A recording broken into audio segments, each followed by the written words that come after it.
ચલથાણ મહાકાલેશ્વર ધામમાં શ્રીમદ ભાગવત કથાની પૂર્ણાહુતિ અને ત્રીજી સાલગીરી ભક્તિભાવપૂર્વક પૂજા અર્ચના કરી મનાવવામાં આવી.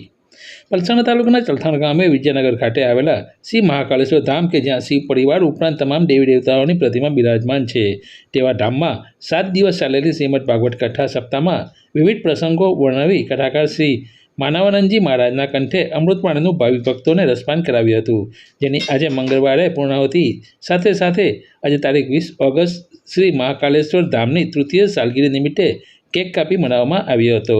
જેમ સવારે મહાઆરતી, વૈદિક મંત્રોચ્ચાર સાથે પૂજા અર્ચના, ધજાનેજા, હવન, સાંસ્કૃતિક કલ્ચર પ્રોગ્રામ તેમજ અખંડ દીપ પ્રાગટ્યાવી હતી, જે 12 માસ 24 કલાક પ્રજ્વલિત રાખવાનો પ્રારંભ કરવામાં આવ્યો હતો. ઉપરાંત મહિલા મંદિર દ્વારા ભજન કીર્તનનો કાર્યક્રમ યોજાયો હતો, જેમાં હાજર રહેલા મહાનુભાવોનું પાઘડી પહેરાવી શાલ ઓઢાડી સન્માનિત કરવામાં આવ્યા હતા. આ કાર્યક્રમમાં નાની બાળાઓ દ્વારા સાંસ્કૃતિક કાર્યક્રમો યોજવામાં આવ્યા હતા, જેમાં ભક્તિ સાથે નૃત્ય કરતી બાળાઓએ લોકોને પ્રભાવિત કર્યા હતા. અને અંતમાં ભાવિક ભક્તો માટે મહાપ્રસાદનું આયોજન કરવામાં આવ્યું હતું, જેની મોટા સંખ્યામાં ભક્તોએ લાહો લઈ શ્રાવણ માસમાં ભક્તિના રંગે રંગાઈ પાવન થયા હતા.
ઉત્સાહભેર આજ સત્સંગની અંદર બહુ જ આનંદનું કામ કર્યું છે. એક ધાર્મિક કાર્યક્રમની અંદર સાથે સાથે સાંસ્કૃતિક કાર્યક્રમ સાથે